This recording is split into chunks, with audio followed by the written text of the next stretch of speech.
North House Folk School is based in Grand Marais, Minnesota. If you're not familiar with us, our mission is to enrich lives and build community through the teaching of traditional Northern crafts in student-centered classrooms that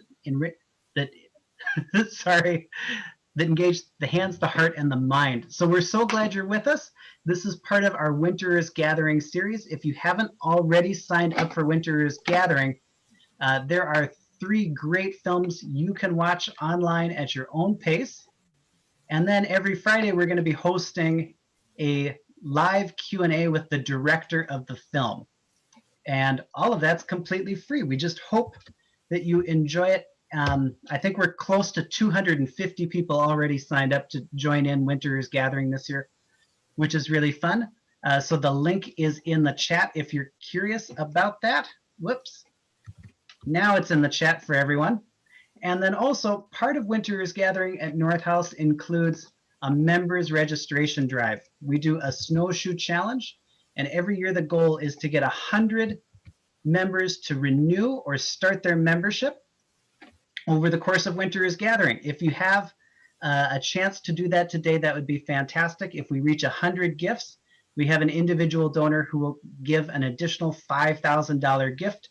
And in 2020, that makes a really big difference. So here's the link if you'd like to renew or start your membership with North House.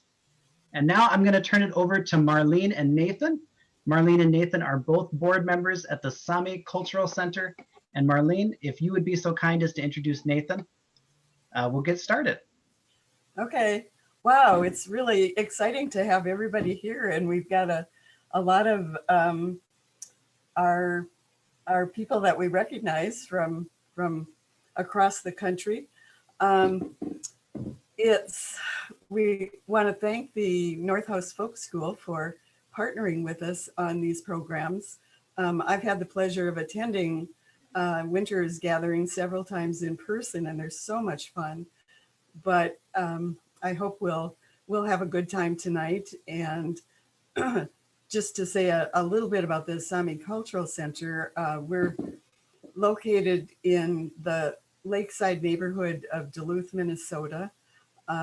We have an office and a library and a classroom where we do movies and events and lectures, classes, and so on. So that's our main area of operation. However, we've been closed since March, and we have no plans to open in the immediate future. Things are not looking great in Minnesota with the COVID, and so we will just keep our door closed. We're doing most of our business via email and sessions like this on Zoom.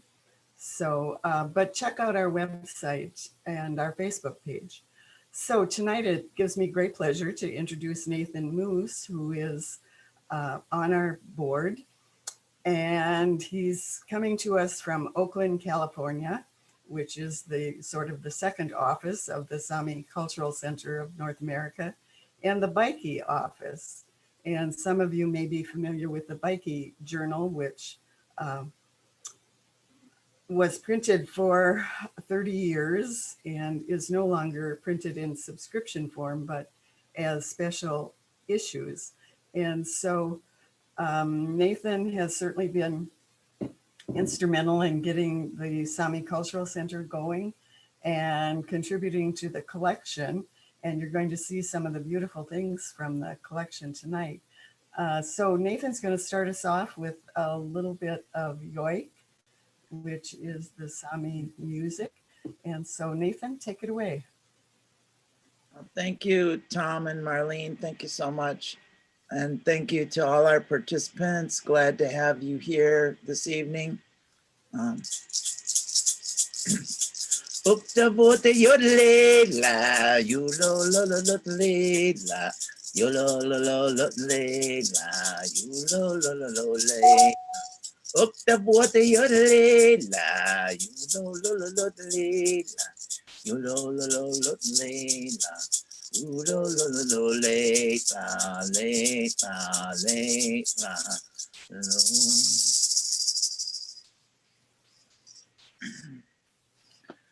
Thanks, Nathan. I'll switch over now to our visuals here so you can continue with the presentation.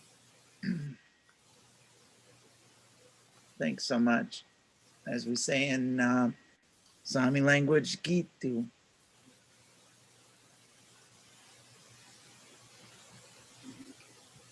Okay, it's all yours, Nathan.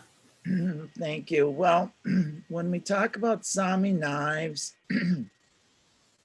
we're really talking about two important aspects. One being that they are utility, they are used for practical use on a daily basis in a rural setting, and that they are beautiful and they're works of art in themselves. So extreme usefulness in regular daily life and extreme beauty and artistic expression, each one unique and often or usually many hours put into the making and the craftsmanship of any one Sami knife. And tonight we're going to talk about the different styles, sizes, a little bit of history, some examples as we're able to put up in a limited time. Okay, so on this screen we can see two maps of the Sami area. Some people have heard of Lapland, which is an older expression, and several, and one of the provinces of Finland, the northern provinces called Lapland, is one of the older Swedish provinces, was called Lapland as well. So on the left, we see a very famous map by Hans Ragnar Mattheson, which emphasizes Sami names for all the place names for the rivers, mountains, lakes that they originally had in the Sami language. That's what that map, though we can't see those with that size, but we can see the geographical features of the Finno-Scandinavian area, Scandinavian Finland. Finland is to our right, and Norway to our left with the coastal area, and then Sweden.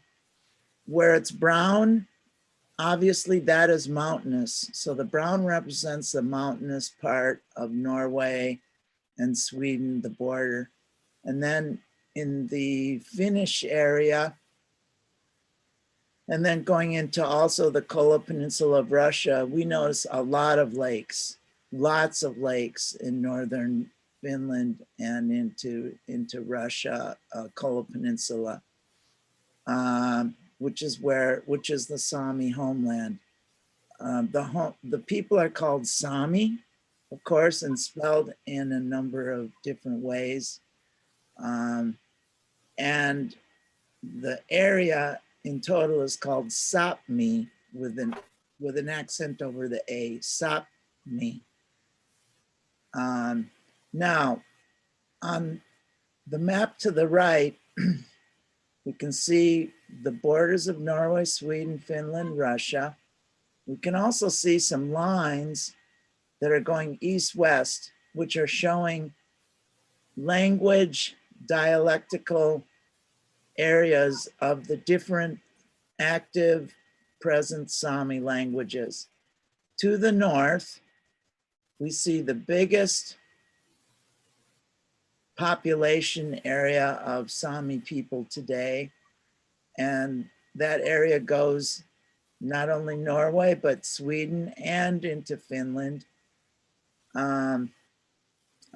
To the east of the north area, so the North Sami language, we have the Kola Peninsula of Russia, where we have 1, 2, 3, 4 different, 5 different languages, Sami languages represented that are in the Russian, Finnish, well, Russian Sami area, okay?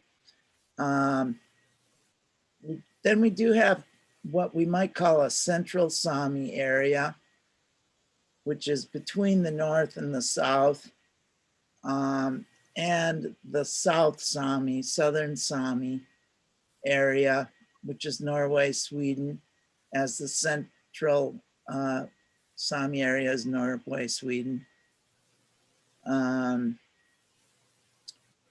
So we might wonder just for a minute, because we have a minute, how did we get Umapite Lule? They came from rivers. River, Pita River, Lula River, north-south and going slightly north. And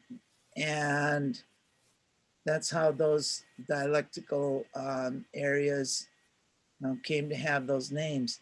And we may note, this is not about Sami clothing and some of the other cultural things. We're really concentrating on the knives that have to do with Sami crafts and daily life. No, let's go backwards 1 second. Sorry. Yeah. But when we see south, Pita, Lula, north, we'll note that different clothing will be worn by the people of the different regions as their language will also change. So there are variations in the larger Sami nation. Okay, next slide. Thanks. Yeah. All right. Now, this slide is interesting, and it's hard to digest all of this really quickly. But what we see here is we see an antler. In Scandinavia, Finland, sometimes it's called horn, the horn, okay? We think of cow horns in North America, but they call it horns. We call it antler. Both the male and female reindeer have antlers. Okay, so what this little map shows is how a reindeer horn is used for the sheath, for the knife handle, for the top of the handle. North Sami and South Sami, which have different, slightly different styles of knives, which we'll look at. And I think the important part to remember is that all parts of the animal are used.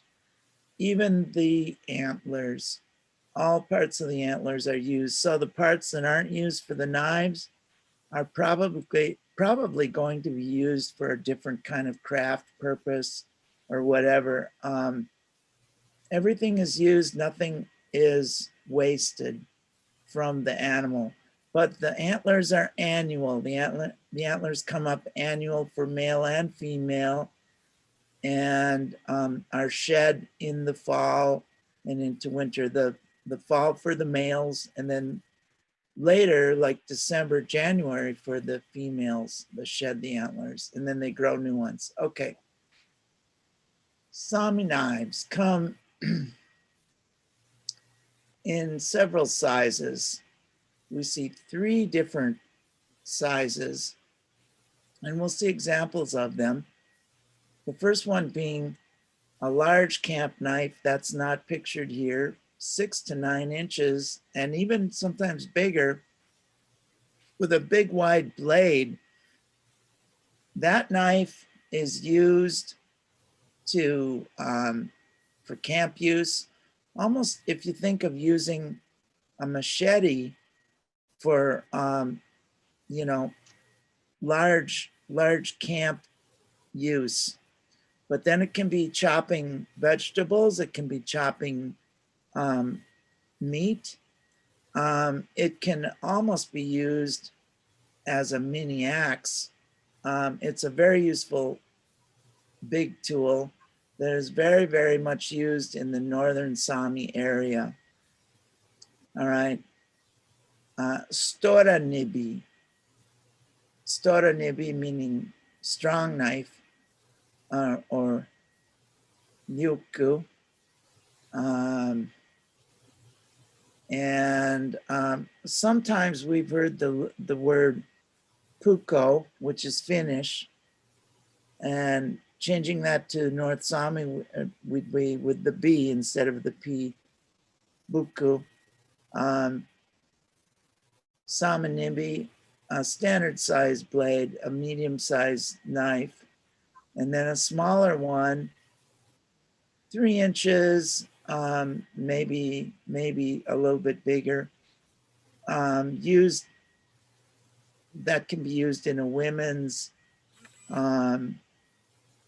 sewing kit, or it could be used for other small, special use purposes. But it's obviously the small knife is a lot different than the very big knife, and the medium ones, 4-inch average, but they vary. This example that we see here, we've got 3 knives. This is not unusual, but still it is a little unusual with 3 knives. The Finnish like the little knives occasionally in their knife tradition as well. But what I like on this one is we see a pictograph that's done with the scrimshaw. This is an earlier knife, meaning pre-World War II for sure. We've got 2 reindeer, and then we've got a man lassoing one of the reindeer, a tree behind him, and then on the top we've got a guachti house and a tree, again scrimshawed with a little bit of floral geometric use. This is most likely a North Sami knife, and a fairly early 20th century, late 19th century knife. Very nice. And okay, here, the Stora Nibi large camp knife. Now, for those who are familiar with Norwegian Swedish, we have the word kniv, which is knife, okay? Just to give a reference, the Finnish and the Scandinavians have strong knife making traditions, as do the Sami. So that's good to know. Okay, this Sami knife is a large one. It's a camp knife. It's really big. This would be good and capable of a lot of camp uses on a practical scale every day.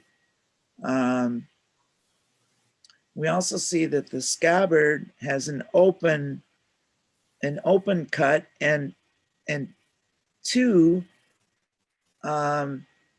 sides to it, because there's only so much antler space to go around. So two antler spaces are put together for this scabbard. It's quite an amazing piece of art and utilitarian use. This one, we want to give special thanks to our friend, Eric. What's that? Eric. Eric Berglund, thank you. Eric Berglund made the knife, okay? Eric Berglund is our Sami American knife maker, one and only. And he has made this knife and redid the leather work to go along with a really old scabbard, which is, I'm gonna say that's a late 19th century early 20th century scabbard that that we found along the way so that the knife would match it. Okay, and then here's the back of it. There's 3 reindeer scrimshawed in.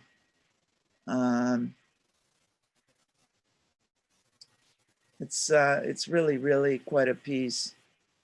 And then just look at the detail on the open scabbard. Just really something. Yeah, just it's, you know, that these were done without electronic tools at the time. And it's a piece of beauty. All right, knife materials, a number of materials. Okay, I'm gonna embellish on top of what we see here. Okay, for the scabbard and the knife handle, most often used is reindeer antler. There can be, and at times used, moose antler. Okay, in Scandinavia, Finland, they call moose elk, and they have a lot of elk, moose, in Norway, Sweden, Finland, and they do use that also in some of the materials. Bone, that would be mostly reindeer bone, on occasion used. Birch bark, leather, usually we're talking about reindeer leather. Not always, but often. Wood, when we talk about wood, we're usually traditionally talking about birch, and we're talking about burls, birch burls, and other wood. And now some craftsmen now in our modern age are trying different wood beyond, obviously beyond birch. But burl is what has been prized over time for wood. On this knife, we can see also that, notice the flare at the top of the handle is very pronounced. That's a common feature, not always, but not uncommon. Notice also the blade. The blade is singular. Oops. Go backwards. The blade is singular. Yeah, I'm sorry. No, that's all right. I'm just talking a little about the knives, a little more general. The blade is singular. It's usually steel, of course. How did they get the steel for the early knives? They traded for the steel blades, or they would make the steel blades out of an old file, or even like remember, automobiles have been around for quite a while. How about an auto spring from a 1930s car? Or I'm just saying that. Blades would be made at times from different materials. In any case, we also notice on this knife a very pronounced scabbard with a tilt to it. And if you're in the winter time with mittens on and you're trying to take your knife out, it's nice to have that big knife sheath to hold on to as you pull your knife out. All right. And again, beautiful scrimshaw work, geometric, a little bit of pictographic, a nice example. Now let me just take a quick look.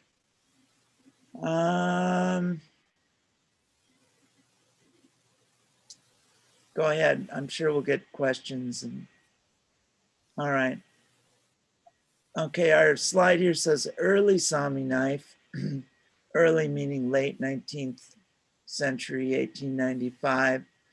on Sami knives, while we're talking about what 1895, sometimes you'll see a date that's scrimshawed in. Sometimes it'll be the artist. The maker will scrimshaw their initials or a symbol. And once in a great while, they'll scrimshaw in the province in Norway, Sweden, Finland that they're in, or the place that they're in. And for tourists, occasionally they've just put Lapland. That does happen from a knife from, say, a 1940 or something. On this one, we've got a little bit of open work. We've got 4 hearts put together 3 times. They like symmetry of numbers and the geometric variation with it.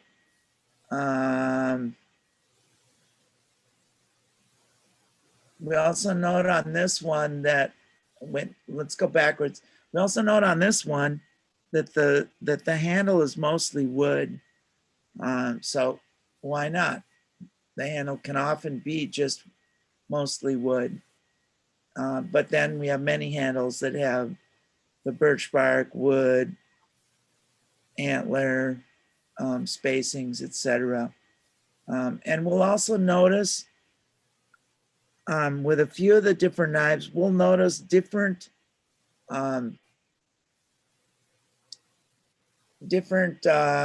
leather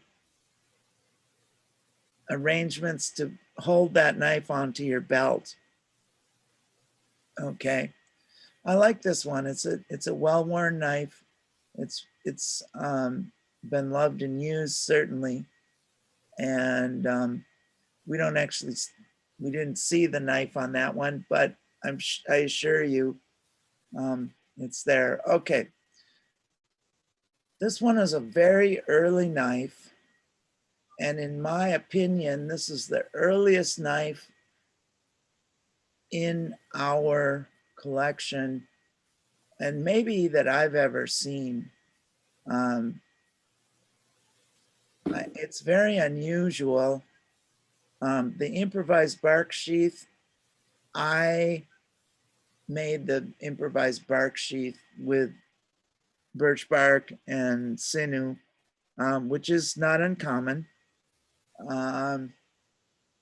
But look at this knife. It's gorgeous. It's got a sun sign, the sun being a very important symbol for the Sami on the drums and in the culture. It's got cloudbursts, which go into lavus, which are the teepee tent design, and it's a very, very pleasing, amazing geometrical design. Again, I have not seen another knife that I think is in this age group, and it's somewhere in the 19th century and maybe earlier. I can't say, but it's just very, very beautiful and certainly well used, without a doubt. Go ahead. Okay, here we have, this is again a northern Sami knife, floral pattern, geometric and floral mixed. Look at the hearts at the top of the handle, which seems to be a theme. We love hearts. Why not? 3 of them, they're beautiful. And then the leather work has some real nice scabbard work on the leather with the sunbursts. Very, very nice. Again, a well-used knife, an older knife. I would say a 19th century, early 20th century, in that era again. And we're looking at reindeer antler, leather, etc. Okay, now here's a much more modern knife. By modern, after World War II, we have modernization in Scandinavia, Finland, and gradually we had Dremel electric tools that can be used with much more preciseness. All right. And I'm going to make a wild guess and think that perhaps this was used with made with a Dremel. It's a South Sami and Central Sami design with the basket weaving pattern, a little bit of floral, but that basket weaving gives it away as South, possibly Central Sami. Beautiful design, very utilitarian. And this one obviously has not been used as much as some of the older knives that we've seen already. Now we notice there's pins. On this one, we got 1, 2, 3, 4, 5 pins. It's often brass at this point. Some, but very nice work and a very good medium-sized utilitarian knife. This could be carried by a woman or a man without a doubt, and used again for practical use with reindeer herding or with small farming, or just because it's a very useful knife and beautiful. Okay, another older knife. Again, we've got the geometric and the pictographic in this, and the curved sheath to make it easy to pull the knife out in the middle of the winter with your mittens on, or your choppers, as they say.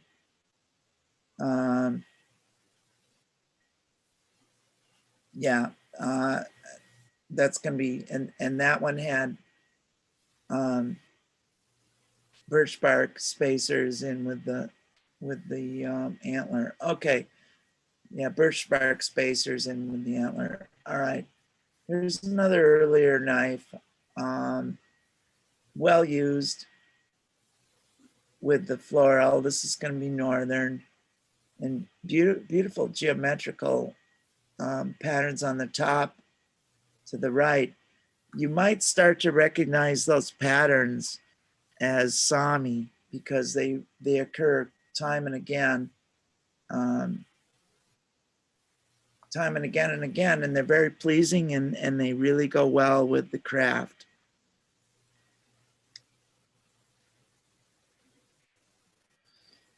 Okay, here we have, again, this is a really earlier knife.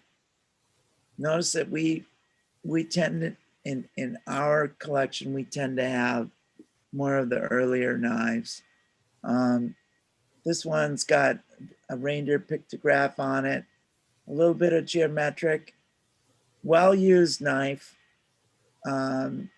older, and what can I say? Okay, now we've got a whole new dimension. Beautiful, beautiful.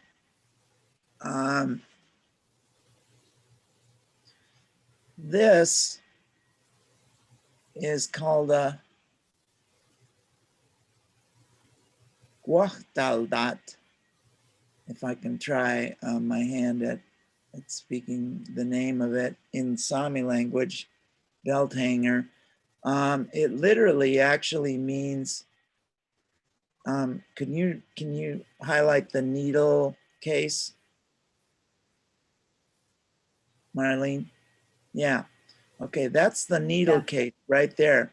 If we pulled that down, we would see that we would have sewing needles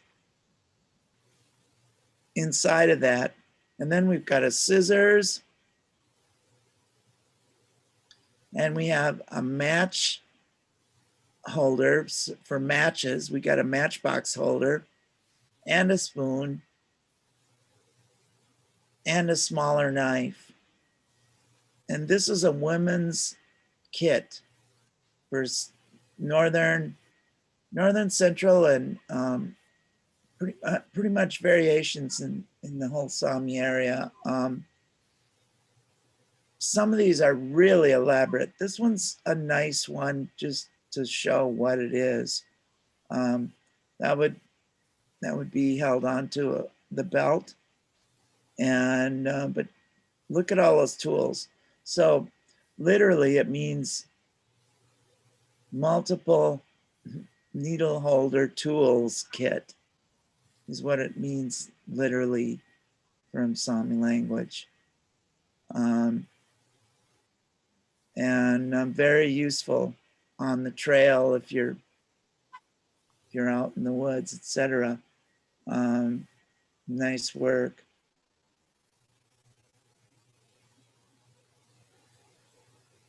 Okay, now we're going to talk about tourist knives. Now, what the heck is that? Tourist knives. All right. And how do these knives end up in North America? A few of them, we have to remember that there are an estimated 30,000 descendants in North America of Sami immigrants today who came from Norway, Sweden, Finland, and Kola Peninsula, Russia. During especially the Great Immigration era of 1850 to 1930, and those dates change. Okay, so some knives came with people. Some knives came with our relatives going over to Norway, Sweden, Finland as tourists and bringing them back. And Sami people have been making knives forever and selling them at times to tourists. And why not? They'd make the knives and they would say, hey, somebody's going to get this. All right, to the top, we have a very unusual knife and scabbard. The scabbard is really a big antler, a complete one with some really interesting scrimshaw. Easily, I'm going to say 19th century is a good guess. Got geometrical stuff. We've got pictographs, 3 reindeer, beautiful and nice leather. The knife isn't anything special really, but it fits in there fine. And these were not uncommon, okay, in the 19th, early 20th century. Were made for tourists. Doesn't mean that they wouldn't be in a Sami household. They were hung on the wall, obviously, because it'd be hard to carry around on a belt. All right, but they're special, and they tell stories as well.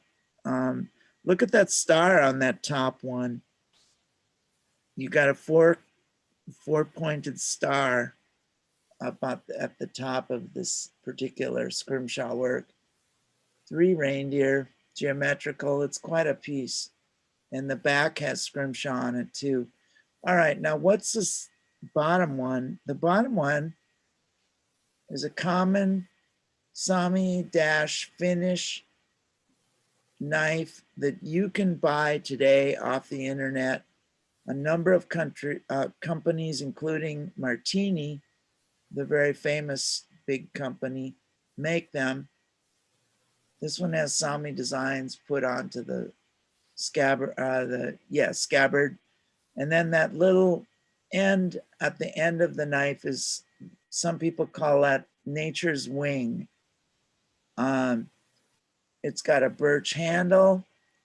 It's very common, somewhere between $30 and $75.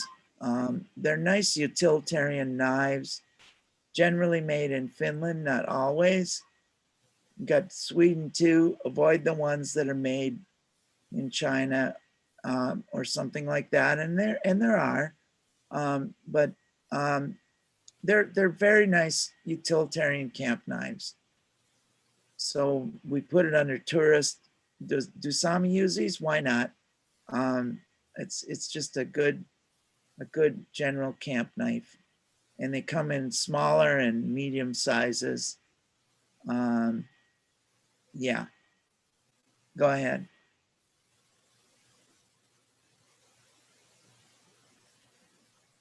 Okay, this is a special kind of knife that comes up. I call them story knives. Some people have called them letter openers. Letter openers really doesn't give them much credit. Look at the top left knife. This one happens to be done by a famous artist, scrimshaw artist, Sami, named Per Hetta. And he's got a Kautokeino man scrimshaw on there, and then very intricate scrimshaw work on the bottom. And this particular one was found at a junk store in Oakland, California. And somebody had gotten this knife and then gotten the artist to say, "To Virginia from the Arseths."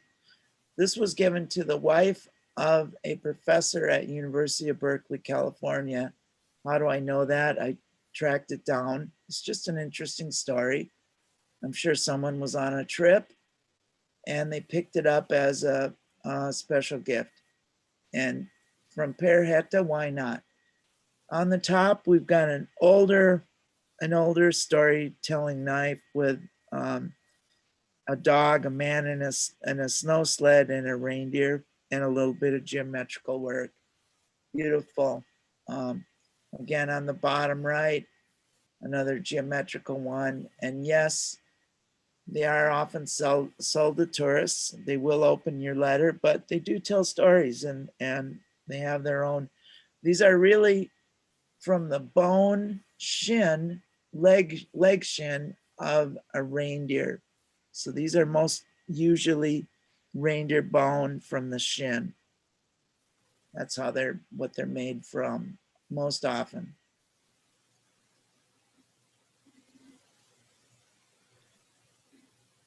Okay, here we're going to give honor to Jan Paulsen Funky. And Mr. Funky, his son and grandkids, are known as knife maker, Sami knife maker pioneers. They just are, they're far and away one of the biggest known names. Geometrical designs were their specialty. They did spoons, as in the middle, and other crafts.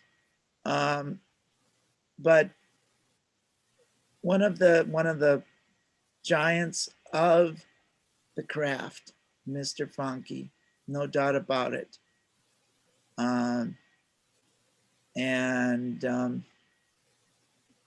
That's why we honor him with this particular slide.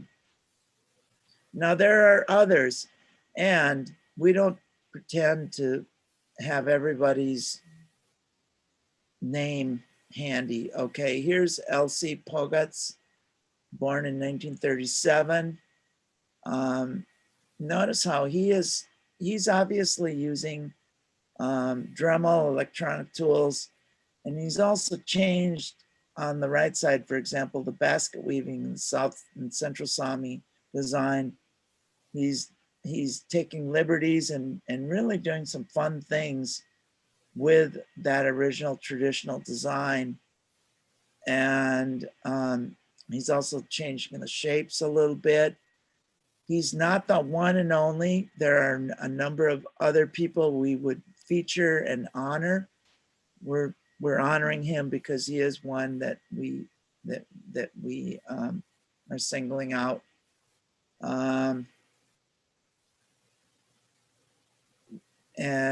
Go ahead. And we have Eric Berglund, Oregon,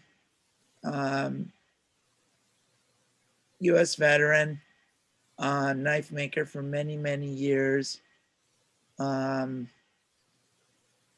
a Forest Service veteran. Great person, great craftsman. Look at how he does open scabbard and geometrical designs. His ancestry is from northern Sweden. And he's the one and only Sami American recognized knife maker of Sami knives. And he's almost at this point retired. But here he is in his craft studio. And of course, all the modern people are using Dremels and electric tools. It just goes without saying. But he's using a variety of the traditional materials, all of them. And I can't say enough good words for Eric. He also wrote an article in Bikey, the North American Sami Journal, about Sami knives, and it's in our online archives. All the Bikey articles, by the way, are online at this time on the Bikey website and the Sami Center North America website. Okay, Dwoji, useful things made beautiful. Sami Dwoji, what's this about? If you're buying Sami crafts today, you want to look for this sign. It will tell you that the belt or the knife or the spoon or cup that you bought is genuinely made by Sami people, and we're proud of that. And it is the licensing of the Sami Council. You can see more information about it at the Pacific Sama Sierve site and otherwise. But Dwoje, useful things made beautiful. Does that mean that all Sami knives we have this sign? No, I'm not saying that. But if you see this sign, you know you're getting quality craftsmanship. That's why we've put it in here.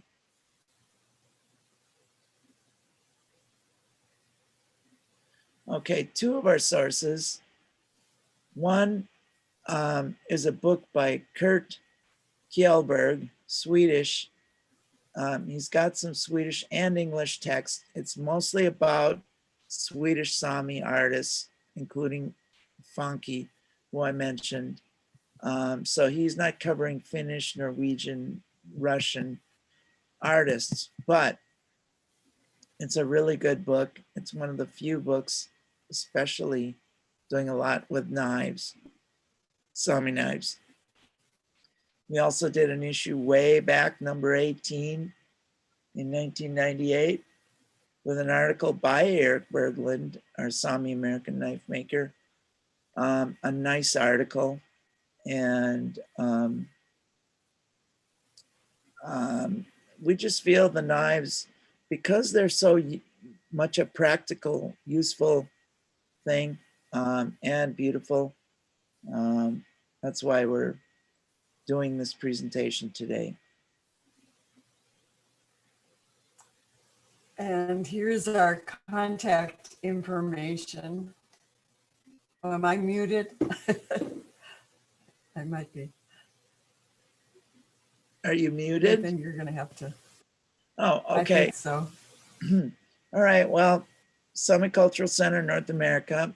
That's our address, our phone number, and our email, as well as samiculturalcenter.org, our website.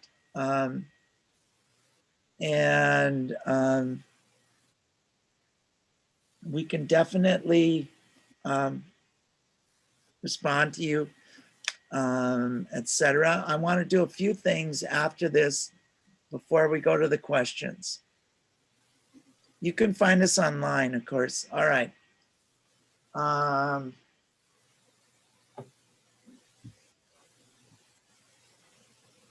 Okay, really quickly, I've got a branch that's off of a redwood tree right here, California, okay? So the knife,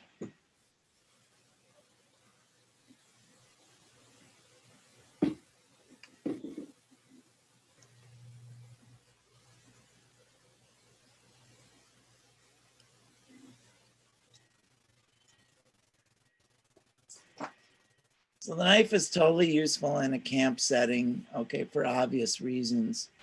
And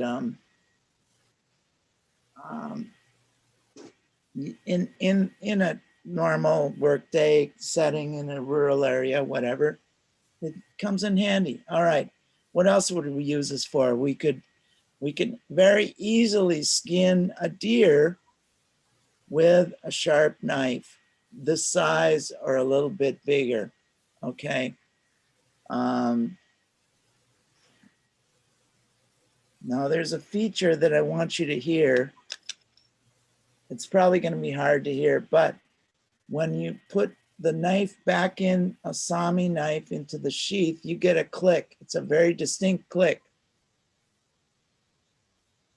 Just a second. Excuse me. Wait.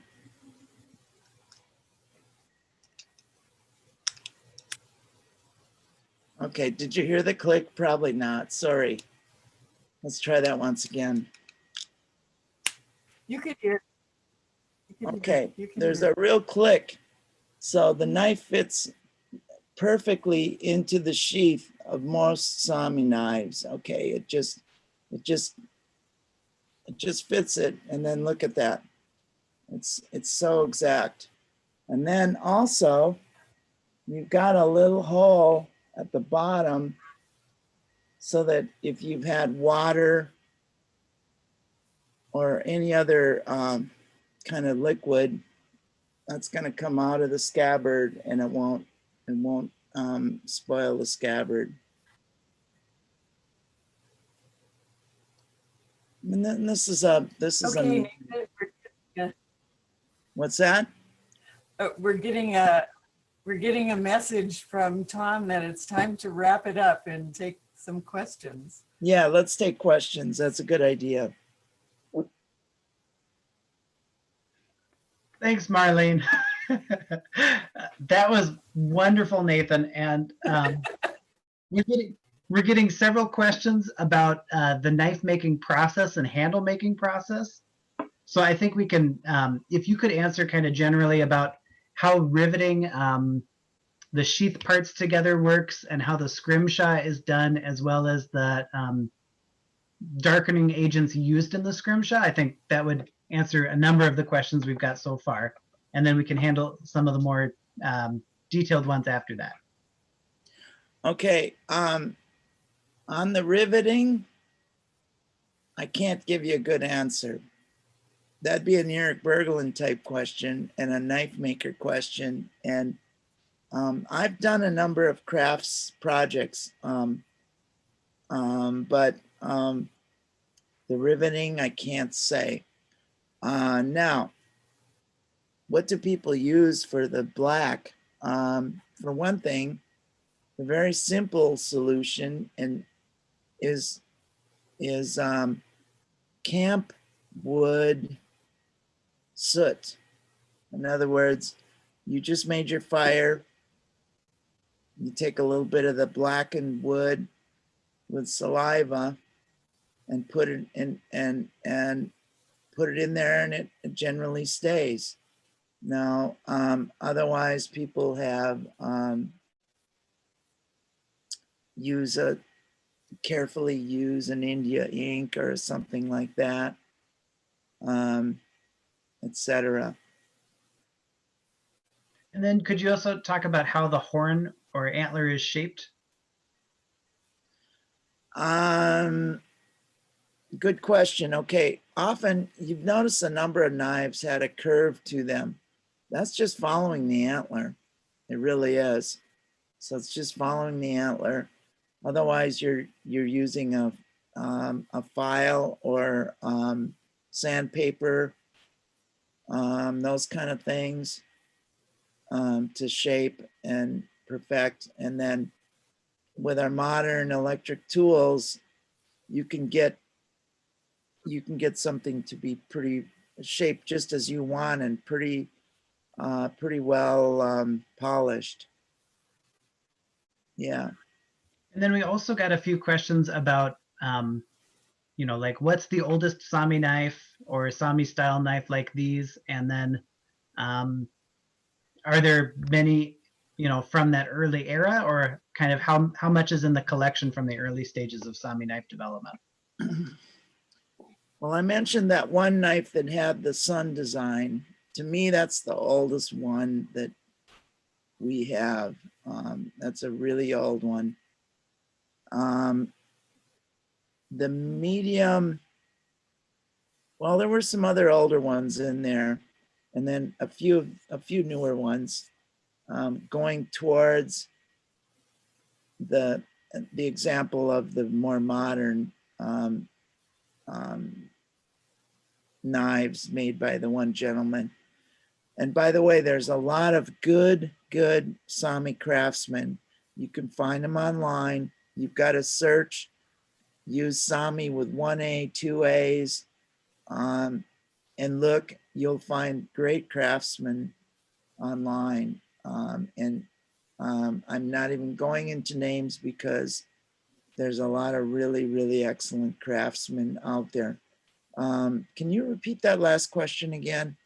Oh, how old are some of those? All right. You would see on eBay and other places occasionally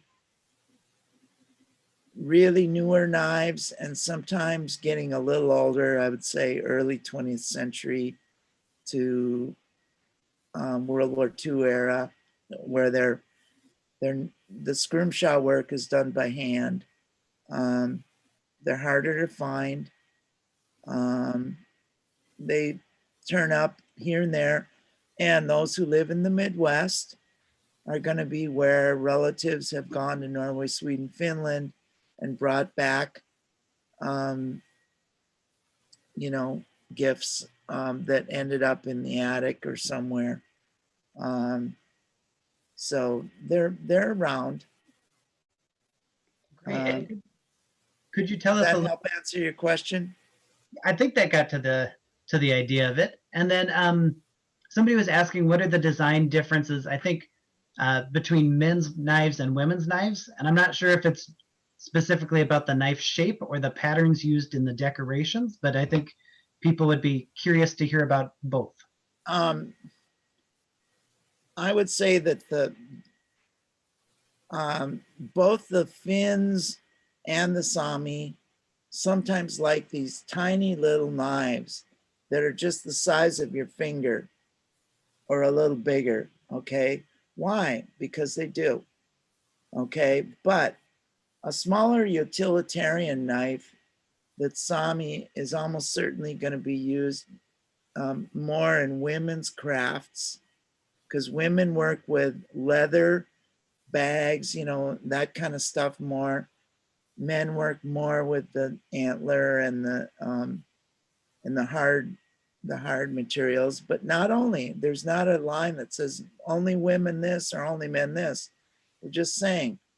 So those small knives, when you're working with leather bag work or something, pretty handy.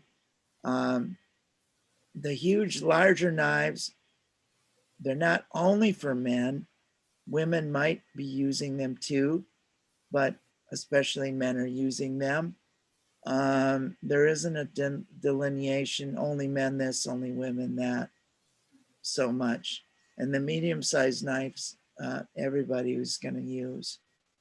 But think of using them in a practical sense. If you've got a big knife on, that's kind of heavy. You're carrying that around. So a lot of those small and medium-sized knives can be useful for a lot of other purposes. Now, And then somebody else asked about, is there a spiritual significance to the knives or to some of the geometric or scrimshaw patterns? I'm going to say a very careful yes. If they have a sun design, and the sun design will occur at various times. The sun design is a cosmic spiritual significance with Sami people because, as one statesman once said at a conference, he said, Sami people are descendants from the sun. Okay, so, and then you have the inversion of Christianity onto the sun symbol, which is traditional indigenous with the indigenous people, Sami. And there's a convergence of sorts that happens. And then there are symbols that sometimes can be found in drums or petroglyphs on the rocks, which I won't go into, but they can be special symbols, okay, for that have special meanings. They might occur onto a knife. Now, a knife that I wanted in this program, but we didn't have handy because our Sami Center does a number of exhibits during a year, and we had an exhibit in Hancock, Michigan, of the Sami reindeer people of Alaska, and the special knife I'm going to mention is in that exhibit, so it wasn't available for the moment, but it had a crescent moon and star on the knife or on the scabbard. And it's the same symbol that we see on the flags of Turkey and Pakistan and that. So we might say, well, what is that symbol? That symbol is a symbol of the moon. The moon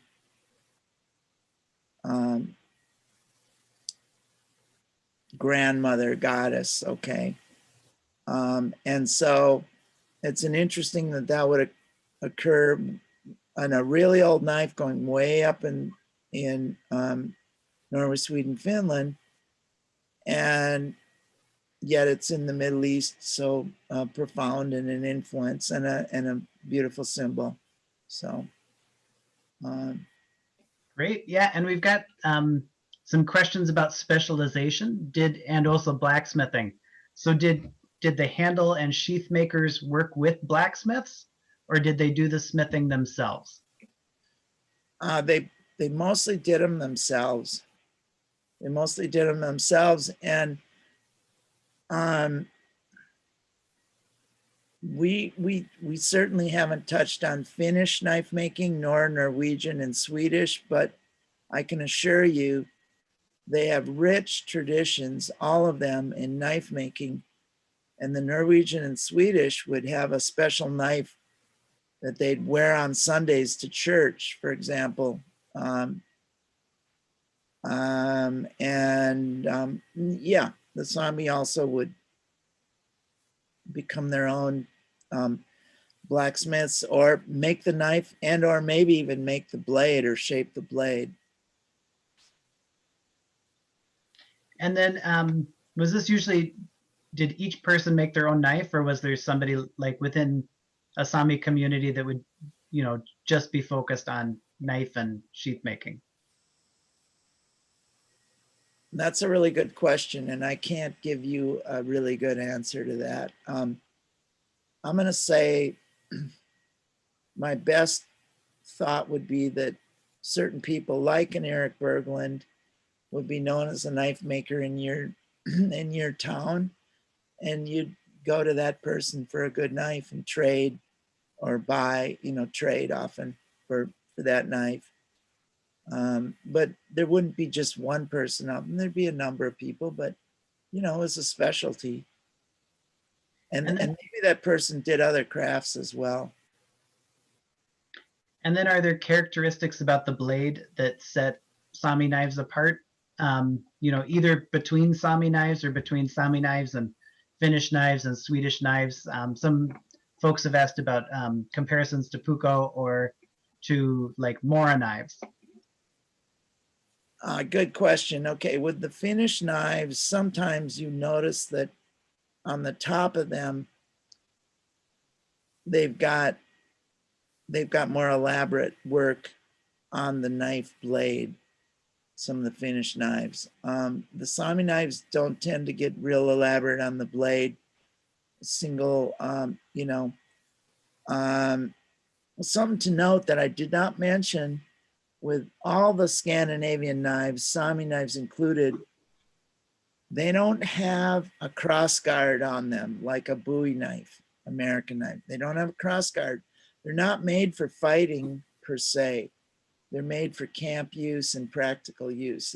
It's an observation, but in general, single blade knives for the Sami, and that's often the case with the other Scandinavian knives too, to my knowledge.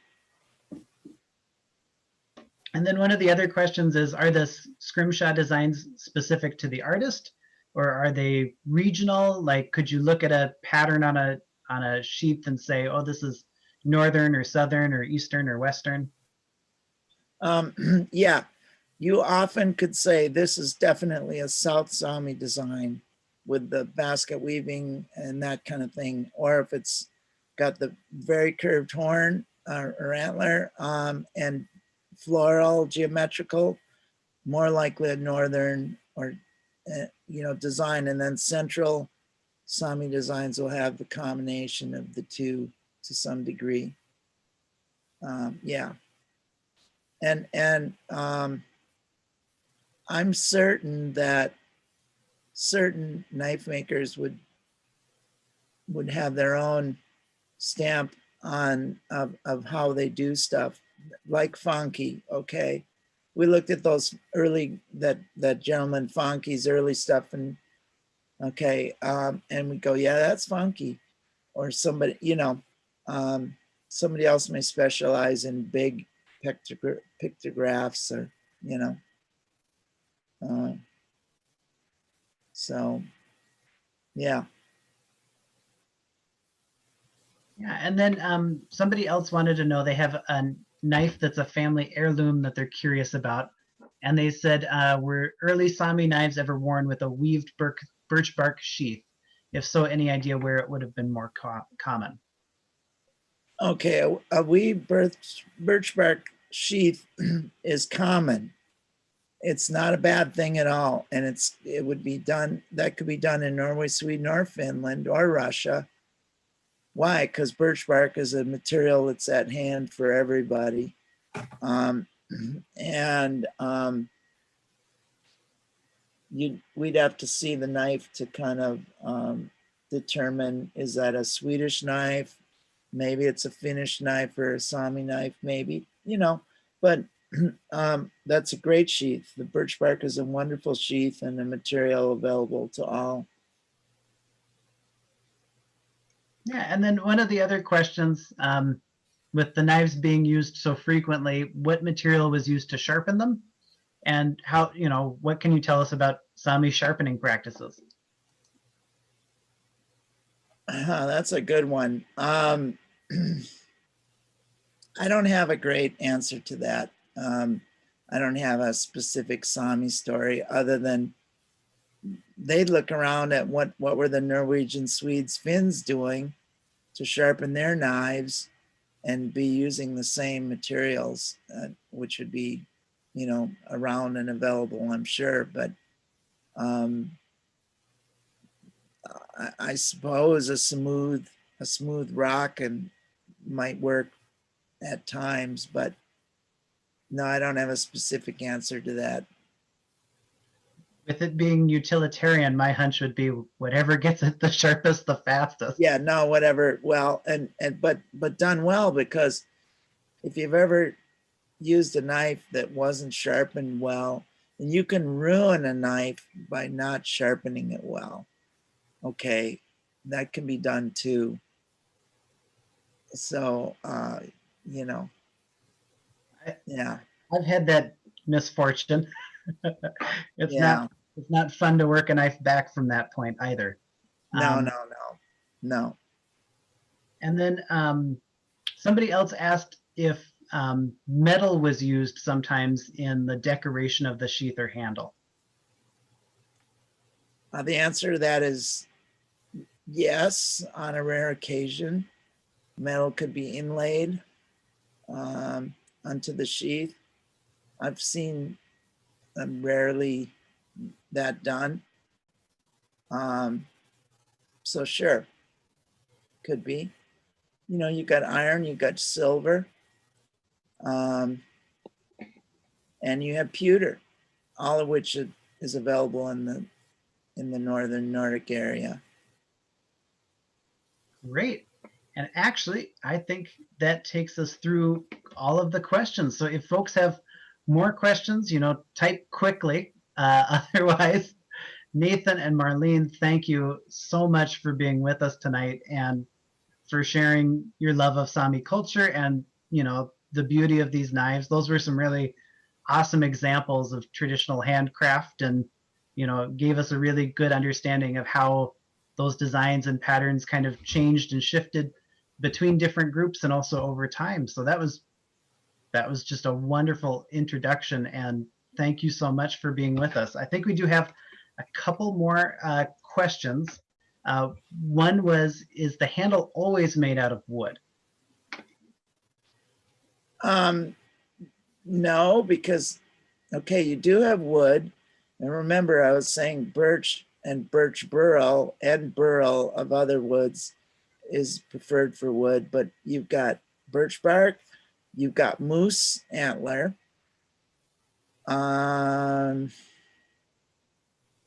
Leather you can also use for spacers. So, you have a variety there. And often just a plain old wooden handle. What's wrong with that? Right? Right. And then I will say one more thing. I'll say one more thing off the cuff, and that is that, with every culture you get stereotypes. All right. One of the stereotypes that has existed about Finns and about Sami is watch out and don't get in a knife fight at the wrong place with some guy on a Saturday night or something. Now, I'm just throwing that in. Long ago, there was a movie that used two gentlemen fighting with knives at close range as their logo. That'd be like the 40s or 50s or something. And of course, they're Sami guys, right? So that's a stereotype. But nonetheless, yeah, stereotype. Right. You can tell just by looking at them that's not what they're designed for. No, they're not. They're not fighting knives, and they weren't designed for that. No. And then another question was the knife simply a practical tool, or did knives have, not necessarily these utilitarian knives, but were there knives associated with formal or informal coming of age ceremonies or other spiritual practice? I don't know about spiritual, but I can say that in a really general sense, Sami, Scandinavian, Finnish, knives are all over the place as useful tools. That's what they are, useful tools. Everybody had them and used them and carried them for practical reasons. And so I don't know, but why wouldn't you give a confirmation kid a new knife to use in a practical way, for example, right?